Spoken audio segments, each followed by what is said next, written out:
नमस्ते बच्चों, विज्ञान के सेशन में आप लोगों का स्वागत है। हम लोग जो हमारा पाठ चल रहा है तत्वों का आवर्त वर्गीकरण, उसको आज और आगे बढ़ा रहे हैं।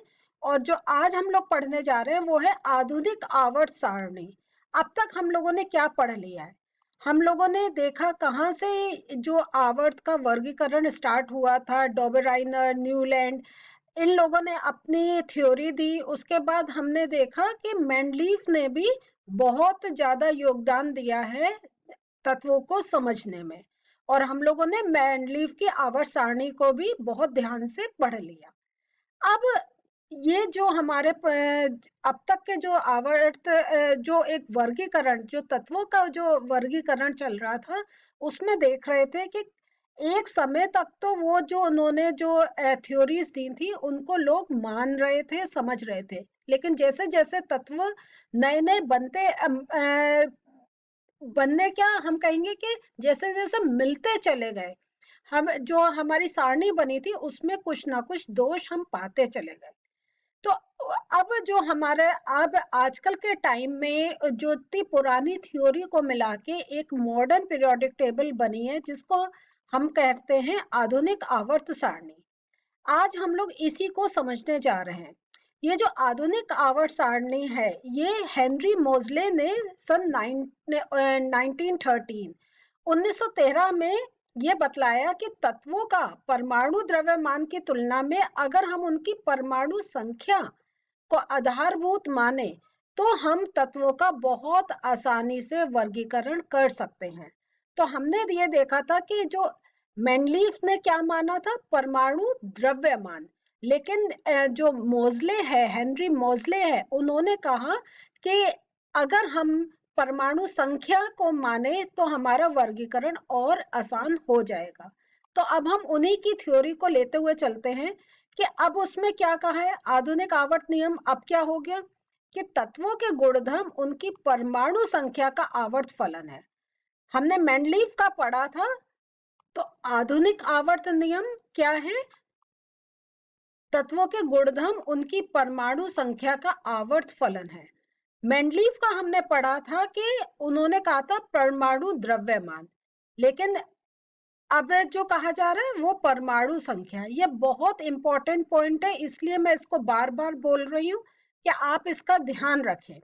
अब आधुनिक आवर्त सारणी देखिए, यहाँ पे ये मैंने पिक्चर में दिखा रखी है। तो पहले हम देखते हैं, इसके बारे में थोड़ा समझने की कोशिश करते हैं। तो इसमें जो है आधुनिक आवर्त सारणी में तत्वों को कहाँ रखा है? परमाणु संख्या के बढ़ते क्रम में सजाया गया है। अब इसमें क्योंकि हमने ये देखा है कि हाइड्रोजन की जो परमाणु संख्या है वो सबसे ज्यादा कम होती है, इसलिए हाइड्रोजन को ये जो हमारी आधुनिक आवर्त सारणी है उसमें सबसे पहले स्थान पर रखा गया है। ये देखिए, तो आप ये देख रहे हैं, तो आपका एकदम घूम गया होगा कि ऐसी ही आवर्त सारणी तो हमने मेंडलीफ के उसमें भी देखी थी। लेकिन मेंडलीफ और उसका जब आप जो हमारा मेंडलीफ वाला सेशन हुआ है और दोनों को आप साथ साथ देखें, थोड़ा सा अगर जो उसका है किताब खोल के भी देखें तो आपको फर्क आएगा। और मैं भी धीरे धीरे आपको बताती जाऊंगी कैसे जो आधुनिक आवर्त सारणी है वो मेंडलीफ से थोड़ी फर्क है। लेकिन हम ये कहेंगे मेंडलीफ का भी आधारभूत लेते हुए ही जो आधुनिक आवर्त सारणी है वो बनी है। तो यहाँ पर याद रखें, हमारी आवर्त सारणी किस पर ध्यान दे रही है? परमाणु संख्या पर। और हमारा कहाँ से स्टार्ट हो रहा है? हाइड्रोजन से। चलिए आगे चलते हैं। अब ये जो हमारी आधुनिक आवर्त सारणी है इसमें 18 ऊर्ध्व स्तंभ है। तो यहाँ पे 18 देखिए कैसे, यहाँ 1 से आप 18 तक देख रहे हैं ये नंबर। तो ये 1 से 18 ये हमारे ऊर्ध्व स्तंभ है। ये वर्टिकल लाइंस अगर हम देख कहें तो ये हमारे, ये अगर हम वर्टिकल लाइंस बोले तो ये देखिए ये हमारी 18 जा रही हैं, हम पहले से 18 तक। और इनको हम क्या कहते हैं? जो ऊर्ध्व स्तंभ है इनको हम कहते हैं ग्रुप। तो 18 ग्रुप्स है। और जो हमारी दूसरी जो बात जा इसमें एक इंपॉर्टेंट और जा रहा है वो है 7 क्षैतिज पंक्तियां हैं जिनको हम कहते हैं पीरियड। तो 7 देखिए, 1 से 7 तक। ये क्षैतिज हॉरिजॉन्टल।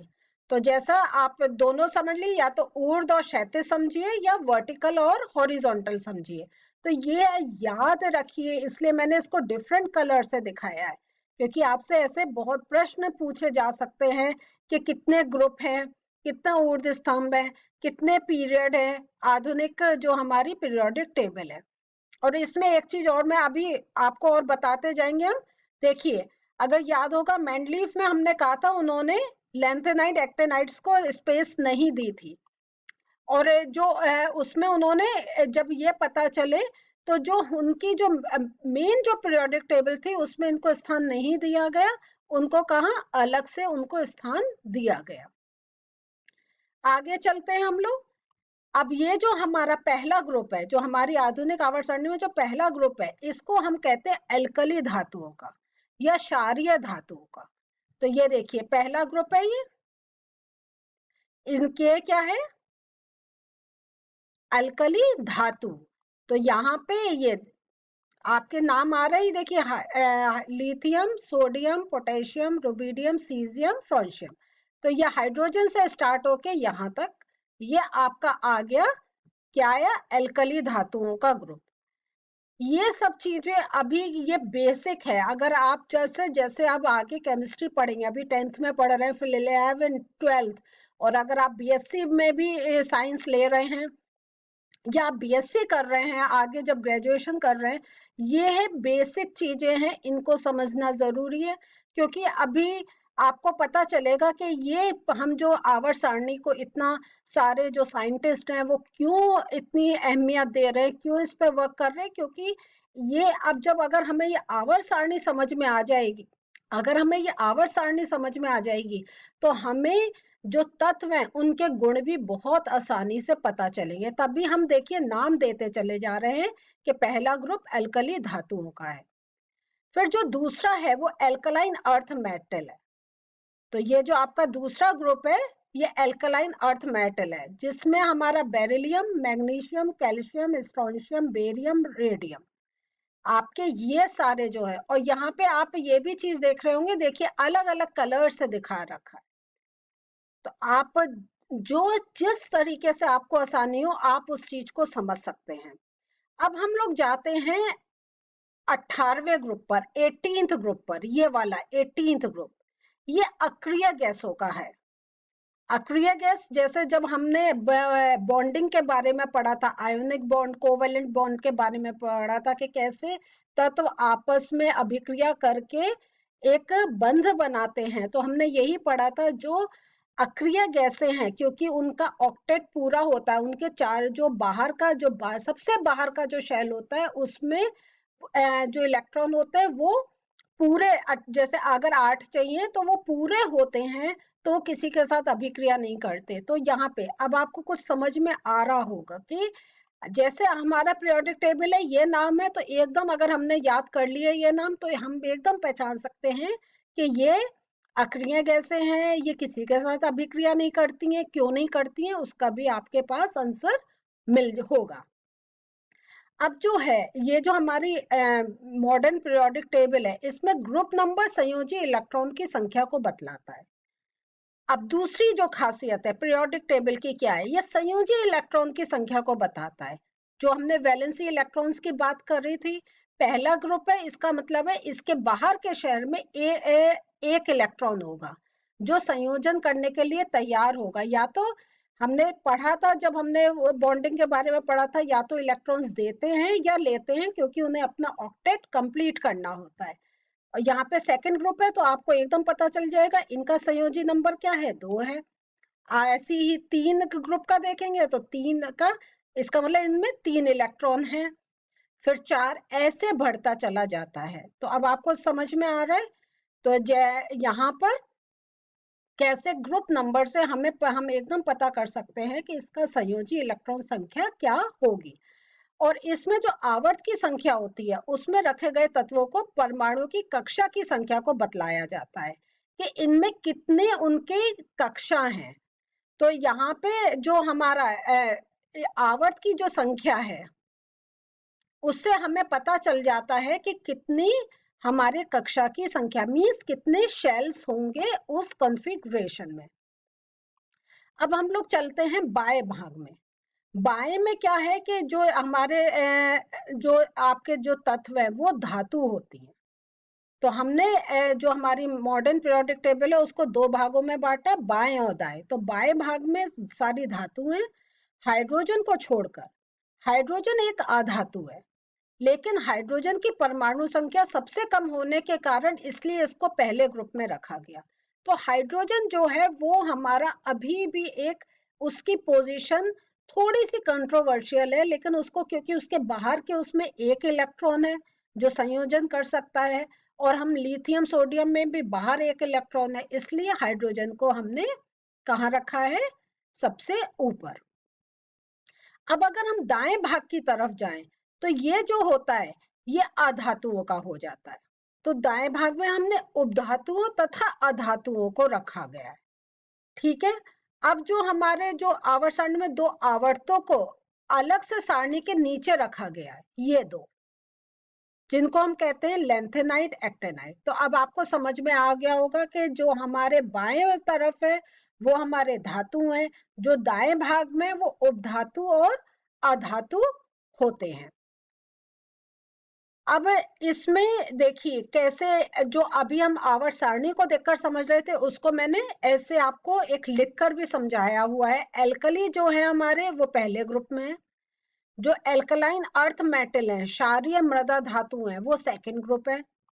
अक्रिय गैस 18वें ग्रुप में है। लेंथेनाइट एक्टेनाइट को अलग से नीचे की दो पंक्तियों में रखा गया है। तो अगर आपको पिक्चर देखकर समझ में आ रहा है आप पिक्चर देखकर समझ सकते हैं, अगर आपको ऐसे पढ़ के याद हो रहा है तो ये भी मैंने एक ऐसे नोट टाइप में आपको यहाँ पे लिखकर दे रखा है। अब आप ये जो है आधुनिक आवर्त सारणी में तत्वों का स्थान कैसे जाने कि कौन सा तत्व कहाँ पर है। तो यहाँ पे अगर हमें किसी भी तत्व का परमाणु संख्या जानकर हमें उसके पता चल जाता है कि उसका स्थान कहाँ है आवर्त सारणी में, क्योंकि अब आपको पता चल गया है कि जब अगर परमाणु संख्या है तो हमको उसको KLM शेल में उसको तोड़ेंगे कैसे, कि अगर मान लीजिए 17 है तो 2 8 7, तो 7 बाहर के जो इलेक्ट्रॉन आ गए 7 आ गए, इसका मतलब वो ग्रुप नंबर 7 में उसका स्थान होगा। अच्छा, किसी भी तत्व का आधुनिक आवर्त सारणी में स्थान जानने की क्या जरूरत है, क्यों हम जानना चाहते हैं कि वो कहाँ पर उसका क्यों, ये हमें जानने की क्या जरूरत है। तो इसलिए इसमें क्योंकि चूंकि आवर्त सारणी में तत्वों को उनके गुण धर्म के आधार पर हमने रखा है, तो जब आवर्त सारणी में हम उसको देखेंगे वो कहाँ पर है तो हमें उसके गुण धर्म पता चल जाएंगे कि वो एल्कली मेटल है, एल्कलाइन अर्थ मेटल है, वो अक्रिय गैस है, वो लेंथेनाइट एक्टेनाइट है, या वो अधातु है। हमने अब दाएं बाएं ऊपर नीचे करके पूरा आवर्त सारणी समझ ली है, तो जब हमें उसकी पोजीशन मालूम होगी हम उसके गुण को आसानी से बता सकते हैं। चलिए अब हम आगे चलते हैं और समझते हैं आवर्त सारणी का, और ये जो तत्व का हमें जो पोजीशंस है वो से उनकी पोजीशन समझ के हम कैसे उनके और गुणों को समझ सकते हैं। तो हमारा यही प्रश्न आ रहा है, किसी भी तत्व का आधुनिक आवर्त सारणी में स्थान जानने की क्या जरूरत है। तो क्या जरूरत है, चूंकि आधुनिक आवर्त सारणी में तत्वों को उनके किसी गुण धर्म के आधार पर वर्गीकृत किया गया है। अतः किसी भी तत्व का आधुनिक व आवर्त सारणी में स्थान ज्ञात हो जाने पर क्या होगा, हमें उनके गुणधर्म पता चल जाएंगे, उनकी कैरेक्टरिस्टिक क्या है, वो एल्कली मेटल हैं, वो एल्कलाइन नेचर के हैं, वो किस नेचर के हैं, वो मेटल्स हैं मतलब धातु हैं या अधातु हैं, वो अक्रिय गैस हैं। तो ये हमने जब आपको आवर्त सारणी दिखाई थी उसमें पूरा समझाया था कि कहाँ कौन से तत्व हैं, उनके क्या गुण धर्म है, बाएं तरफ क्या होते हैं, दाईं तरफ क्या होते हैं, नीचे क्या होते हैं। तो अगर एक बार हमारे सामने वो हमें उनकी पोजीशन पता चल जाएगी तो हम उनके गुण धर्म को बहुत आसानी से समझ सकते हैं और समझा सकते हैं। तो आज हमने क्या पढ़ा, आज हमने देखा मॉडर्न पीरियोडिक टेबल का एक कैसे वो मेंडलीव से अलग है। मेंडलीव ने द्रव्यमान की बात कर रही थी, मॉडर्न पीरियोडिक टेबल ने परमाणु संख्या की बात करी।